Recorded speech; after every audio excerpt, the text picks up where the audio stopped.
నమస్తే బీఆర్కే భక్తి ఛానల్కి స్వాగతం. నేను మీ ఝాన్సీ రాణి. ఇవాళ మన స్టూడియోలో ప్రముఖ ఆధ్యాత్మికవేత్త ప్రొఫెసర్ డాక్టర్ ముల్లపూడి సత్యనారాయణమూర్తి గారు ఉన్నారు. ఆయనతో మాట్లాడదాం. నమస్కారం గురుగారు. నమస్కారం అమ్మ ఝాన్సీ రాణి. గురుగారు, జూలై మాసంలో ద్వాదశ రాశుల వారికి ఏ విధంగా ఫలితాలు ఉండబోతున్నాయో తెలియజేయండి. అందులో మొదటిదైన మేషరాశి గురించి చెప్పండి.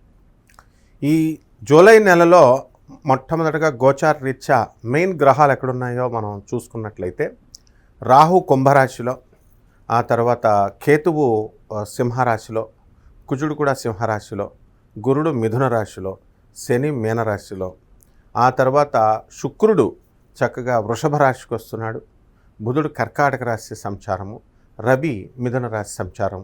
ఈ రకంగా గ్రహస్థితి ఉంది. దీన్ని బట్టి ద్వాదశ రాశుల వారికి ఒక్కొక్క విధంగా ఈ విధంగా ఫలితాలు వస్తాయి. మొట్టమొదటిగా మేషరాశి. ఈ మేషరాశి వారికి అందరికీ కూడా ఏలినాటి శని క్రొత్తగా జరుగుతుంది. దానివలన ఆదాయాలు విపరీతంగా వస్తాయి. మొట్టమొదటిసారిగా వచ్చినటువంటి ఏలినాటి శని కాబట్టి. అయితే నిద్ర లేకుండా కష్టపడతారు వీళ్ళు. ఉద్యోగం మీద ఉద్యోగం అనమాట, డబల్ ఉద్యోగాలు. ఆ తర్వాత మెస్మరిజం పవర్ విపరీతంగా పెరిగిపోతుంది. వీళ్ళు ఏది చెబితే అది అవతల వాళ్ళు చేసేయాలి తప్ప ఎట్టి పరిస్థితుల్లో మానేది ఉండదన్నమాట. వీళ్ళ మాట కుటుంబంలో కానీ బయట కానీ అంతా కూడా చెల్లుబాటు అవుతూ ఉంటుంది. లాస్ట్ మంత్ కంటే కూడా ఈ నెల అధికంగా వీళ్ళకి ఆదాయం పెరగడము, అదేవిధంగా ఫారెన్ టూర్స్ వేస్తారు వీళ్ళు. విదేశాలకు వెళ్ళడము, సరదాగా విహారయాత్రలాగా వెళ్ళడము, ఇలాంటివన్నీ కూడా చేస్తారు.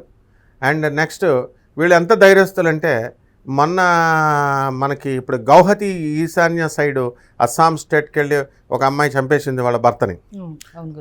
అయినా సరే ఎవరైనా అయితే భయపడతారు, వీళ్ళు భయపడరు అనమాట. ఆ గౌహతి సిటీకే పోతారు, అటు సైడే యాత్రలు వెళ్తారు. ఎందుకంటే పహల్గామ్ ఇన్సిడెంట్ జరిగిన తర్వాత అంతమందిని చంపేస్తే మనం ఏమనుకుంటాం, ఇక్కడుండి ఒక సంవత్సరం దాకా ఎవరో వెళ్ళరు అనుకున్నామా? రెండో రోజున మూడో రోజున తాళపూడి అని రాజమండ్రి పక్కనే ఉంది, కోపూరు దగ్గర. అక్కడ మనకు తెలిసిన వాళ్ళే బోల్డ్ మంది వెళ్ళారు రోజు, మూడో రోజు నుంచే. అంటే భయపడరు జనం. అందులో ఈ మేషరాశి వాళ్ళు ధైర్య దిట్ట అనమాట. కాబట్టి వీళ్ళు బంగారాలు బాగా కొంటారు. రేటు ₹1,00,000 కాదు, గోల్డ్ షాప్ వాళ్ళు 1,50,000 పెట్టుకున్నా సరే డోంట్ కేర్ అని కొనిపడేస్తారనమాట. సో డబ్బులు ఉండాలి అంతే, ఉంటే అసలు ఆగమన్నమాట వీళ్ళ దగ్గర. ఈ విధంగా ఈ యొక్క మేషరాశి వారు ప్రేమ వ్యవహారాల్లో చాలా ఫాస్ట్గా ఉంటారు. ఈ యొక్క గురుడు మిథున రాశిలో సంచారం వలన ప్రేమ వ్యవహారాల్లో సక్సెస్ అవుతాయి. ఎన్నో సంవత్సరాలుగా ప్రేమను వ్యక్తం చేయలేకపోతున్నటువంటి వాళ్ళు, ఎన్నో సంవత్సరాలు ఇదివరకు ప్రేమ ఎన్ని రోజులు పట్టేది అనుకుంటున్నాం? ఎల్కేజీలో స్టార్ట్ చేస్తే 10th క్లాస్ ఫైనల్ ఎగ్జామ్స్కి వెళ్ళేటప్పటికి ఒక చిట్టి ఇచ్చేవాడు వాడు. ఒక 20 years బ్యాక్ ఎలా వచ్చింది? 3rd క్లాస్ కూడా కాదనమాట, 2nd క్లాస్ వాడే చిట్టి ఇస్తున్నాడు.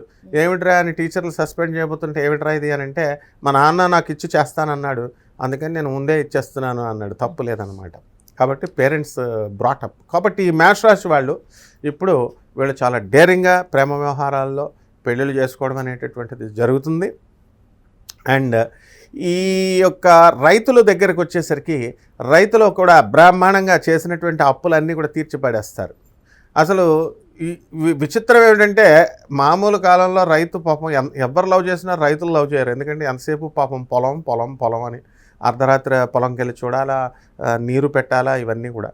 అలాంటిది ఈ జూలై నెలలో అందరూ రైతులందరూ, మాతో ఆల్ ఇండియాలో ఉన్న రైతులందరూ కూడా లవ్లో పడిపోతారనమాట. ఇది చదువుకున్న వాళ్ళు తగ్గుతారు, ఇప్పుడు రైతులు పడిపోతారు, రైతులు పిల్లలు పడరు మళ్ళీ.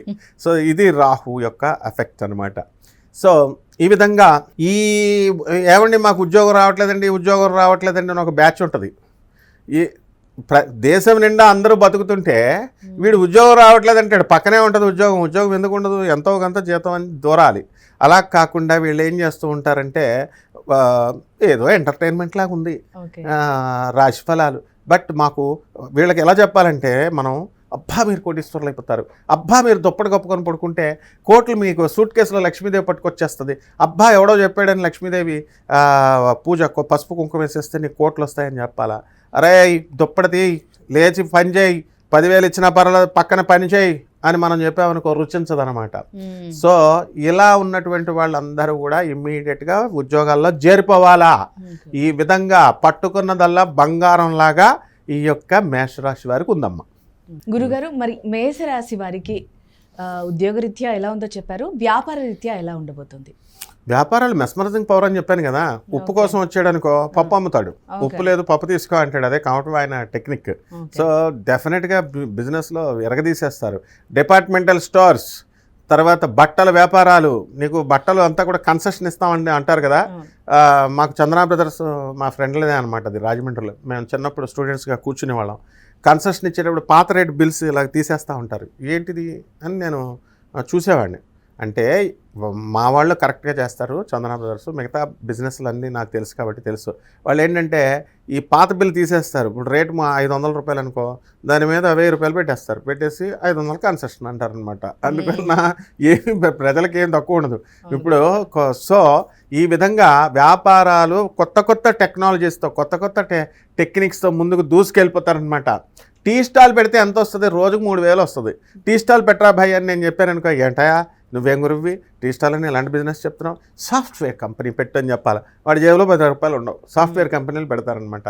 పెట్టినా కూడా సాఫ్ట్వేర్ కొత్త ప్రాజెక్ట్స్ ఇప్పుడు వస్తాయి, పెట్టుకోవచ్చు. అన్ని రకాల వ్యాపారాలు బ్రహ్మాండంగా ఉంటాయి. ఓకే గురుగారు, మరి మేషరాశిలోని అంటే విమానయానం అంటే విదేశీయానం కోసం ప్రయత్నించే వాళ్ళకి ఏ విధంగా ఉండబోతుంది అంటారు? వెళ్ళిపోతారు అంతే, ఫారెన్ వెళ్ళిపోవడమే. ఎటు చూసినా సక్సెస్ వీళ్ళకి. సక్సెస్ అడ్డు లేదనమాట. ఏలినాటి శని అంటే ఏంటి? దేశ బహిష్కరణ శిక్ష అంటాం. ఇంతకుముందు రాజుగారు ఏం చేస్తారు? ఉరేసేంట్రా ఇంటికి అంటారు. లేదు ఈ దేశాన్ని వదిలేసి 14 సంవత్సరాలు రాకంటారు. ఇప్పుడు ఎన్ఆర్ఐలు వీళ్ళంతా దేశాలు వెళ్తున్నారు. అదంతా ఏంటనుకుంటున్నాం? ఏలినాటి శని అంటే వాళ్ళ పాపం వాళ్ళ తల్లిదండ్రులతో వాళ్ళ సొంత ఊర్లో లేకుండా వేరే ఊర్లో నానా కష్టాలు పడి ఇవన్నీ చేస్తున్నారు. అదంతా ఏంటనుకుంటున్నావు? ఏలినాటి శని ప్రభావం, దేశ బహిష్కరణ శిక్ష అంటారు దాన్ని. కాబట్టి పాపం వాళ్ళంతా హ్యాపీగా ఉన్నారనుకుంటున్నావా? హ్యాపీగా ఉండరు. కాబట్టి విమానయానాలు వద్దంటే శనీశ్వరుడు రా రా రా అంటాడు అనమాట. ఆ ఏరోప్లేన్ మొన్న చూసావా కూలిపోయింది, లండన్ నుంచి గిండన్ నుంచి. అంతే మరి, ధైర్యం చేయాలంతే. ఒక పిట్ట వచ్చి, ఒక కాకి వచ్చి, ఒక గ్రద్ద వచ్చి, ఒక దాని మీద ఉన్న ఒక ఇంజిన్ పేలిపోతుంది. So life is risk.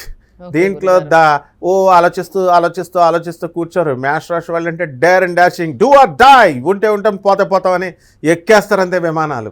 Okay గురుగారు, మరి మేషరాశి వారు ఏ విధమైనటువంటి పరిహారాలు పాటించాలి, వాటి గురించి క్లియర్గా వివరించండి. ఇప్పుడు మేషరాశి వారికి చక్కగా అందంగా తయారయ్యి ఉండాలనుకో, తిలోత్తమ సాధన చేసుకోవాలి. అంటే అప్సరస సాధన, రంభ ఊర్వశి మేనక అంటాం చూడు, అలా. అప్పుడు ఈ తిలోత్తమ మంత్రం చేత అందరూ నీలాగా అందగత్తలు అయిపోతారనమాట. నెక్స్ట్ ఇప్పుడు ఏలినాటి శని జరుగుతుంది కాబట్టి శని జపం చేయాలా, శని స్తోత్రాలు చదవాలా, శనికి కిలోంపావు నల్ల నువ్వుల్ని, నల్లని వస్త్రాన్ని పేద బ్రాహ్మణులకి శనివారం నాడు 8 గంటలకి దానం చేయాలి. తర్వాత రావి చెట్టు, ఇది రావి చెట్టు కదా అనుకుంటాం మనం, అది దేవతా వృక్షం. దానికి దండం పెట్టుకోవాలా, నీళ్లు పోయాలా, దాని చుట్టూ ప్రదక్షిణాలు 108 ప్రదక్షిణాలు ఓం శనైశ్చరాయ నమః అంటూ చేసుకుంటే బ్రహ్మాండమైన ఫలితం వస్తుంది.